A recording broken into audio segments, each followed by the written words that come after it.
Halo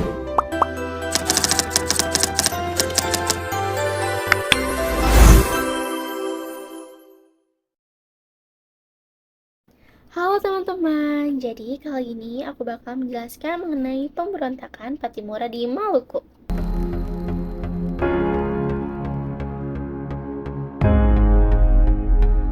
Jadi, perlawanan Pattimura ini terjadi di Saparua, Maluku dan mulai meluas ke berbagai daerah seperti Haruku, Nusa Laut, dan Seram dengan waktu dimulai pada 15 Mei 1817 hingga 16 Desember 1817. Jadi teman-teman, perlawanan besar ini dipimpin oleh Thomas Matulesi atau yang seringkali kita kenal dengan nama Kapitan Pattimura. Ia merupakan seorang pemimpin yang dikenal dengan keberanian dan kecerdasannya dalam menyusun strategi. Pattimura telah menjadi simbol perlawanan rakyat Maluku terutama saat penyebaran dan penguasaan benteng Terstede di Pulau Saparua. Namun, dia melakukan perjuangannya ini gak sendirian. Dia juga pasti membutuhkan orang lain untuk membantu dia dalam perjuangan ini. Nah, tokoh-tokoh penting yang ikut berjuang bersama Pattimura pada perlawanan ini, yang pertama ada Martha Christina Tiahahu. Nah, beliau ini merupakan pejuang perempuan muda yang sangat terkenal dengan kegagahan dan keberaniannya. Ia ikut turun langsung ke medan perang dan menjadi inspirasi bagi banyak rakyat Maluku. Nah, ada pula yang bernama Anthony Rebok, Philip Slatumahina, dan Lucas Celano. Tiga tokoh ini berperan dalam strategi perorganisasian pasukan hingga pengerahan rakyat untuk melawan Belanda. Nah, ada juga tokoh lain yang bernama Sarasa Sanaki. Ia juga ikut berkontribusi dalam menjaga kekuatan perlawanan rakyat di berbagai wilayah.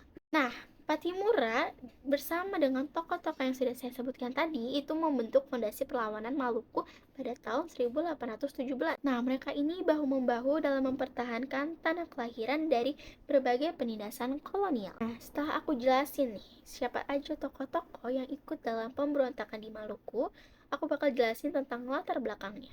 Semua ini berawal ketika VOC kembali menguasai Maluku dan mulai bertindak sewenang-wenang. Mereka menjalankan ekspedisi Hongi, yaitu patroli kapal yang tujuannya memaksa rakyat untuk mengikuti aturan monopoli perdagangan rempah. Ditambah lagi, di dalam pemerintahan VOC sendiri banyak terjadi korupsi. Salah satunya Von den Burg yang merupakan kepala residen di Maluku. Ia memesan kapal dari pengrajin di Saparua, tetapi saat melakukan pembayaran itu kurang dan telat, dan itu membuat rakyat semakin kesal. Lalu, pada saat itu masyarakat Maluku masih terbiasa memakai uang logam.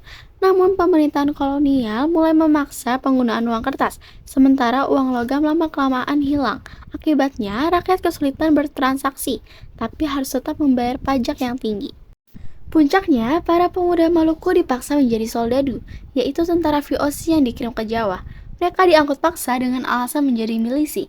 Padahal di mata masyarakat Maluku menjadi soldadu itu dianggap seperti hukuman buangan. Tentu saja rakyat kompak menolaknya. Nah, setelah semua ketidakadilan ini, Thomas Matulesi atau yang kita kenal dengan Kapitan Pattimura mulai bergerak. Nah, Thomas Matulesi ini merupakan mantan sersan militer Inggris dan sudah sangat berpengalaman dalam membangun strategi perang. Sehingga rakyat kemudian mengangkatnya menjadi kapitan. Dan beliau pun mulai menyusun rencana untuk menyerang pos-pos Belanda. Nah, aku bakal lanjut menjelaskan mengenai kronologi berjalannya pemberontakan. Nah, setelah berbagai penyimpangan yang dilakukan oleh pemerintah kolonial Belanda, itu membuat masyarakat semakin tertekan. Akhirnya, kemarahan masyarakat pun tidak bisa dibendung lagi.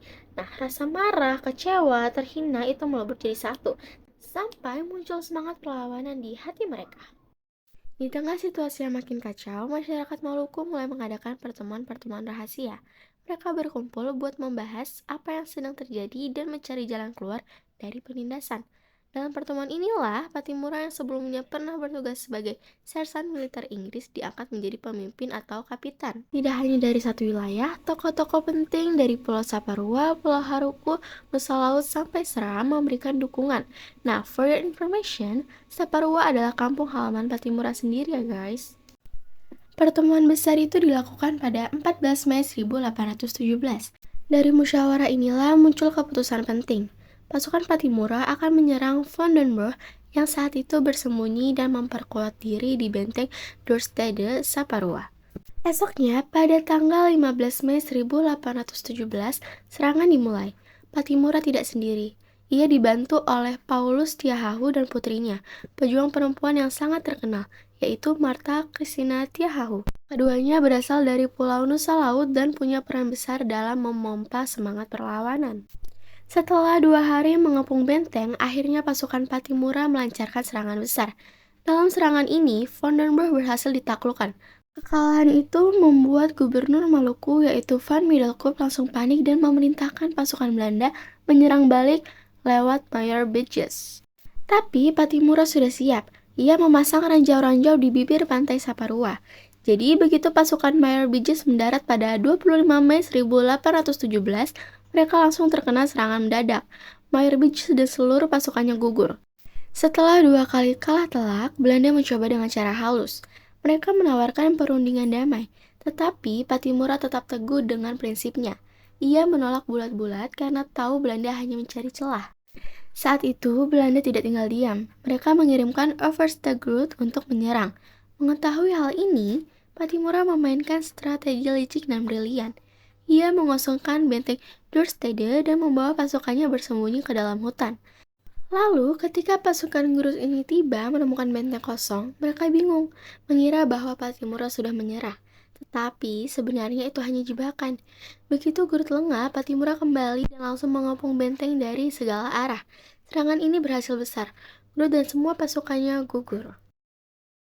Nah, setelah rangkaian semua kemenangan yang berhasil diraih oleh pasukan Pattimura, Belanda mulai benar-benar kewalahan. Mereka tidak menyangka bahwa rakyat Maluku yang dipimpin oleh seorang mantan sersan Inggris ini bisa memberikan perlawanan sehebat itu. Kerugiannya besar, pasukannya banyak yang tumbang dan strategi militernya pun berkali-kali gagal dibaca oleh Belanda. Tapi, sama seperti yang sering terjadi di masa kolonial, Belanda itu tidak tinggal diam. Nah, disinilah mereka menerapkan politik divide et impera atau politik pecah belah. Mereka mulai mendekati tokoh-tokoh masyarakat yang tidak sejalan dengan perjuangan Pattimura. Karena Pattimura telah menjadi buronan, dia selalu berpindah tempat untuk bersembunyi. Namun ada rakyat yang membocorkan informasi tersebut kepada pihak kolonial Belanda. Hingga akhirnya pada akhir tahun 1817, Belanda berhasil menangkap Pattimura bersama dengan pemimpin penting lainnya. Tibalah pada tanggal 16 Desember 1817, yang menjadi hari yang kelam bagi rakyat Maluku. Kapitan Pattimura bersama Anthony Ribot, Philip Latumahina, dan tokoh-tokoh yang terus serta dalam pemberontakan dijatuhi hukuman mati oleh Belanda. Mereka digantung di depan benteng New Victoria, Ambon, yang merupakan sebuah tempat yang kini menjadi saksi bisu kegigihan para pejuang Maluku.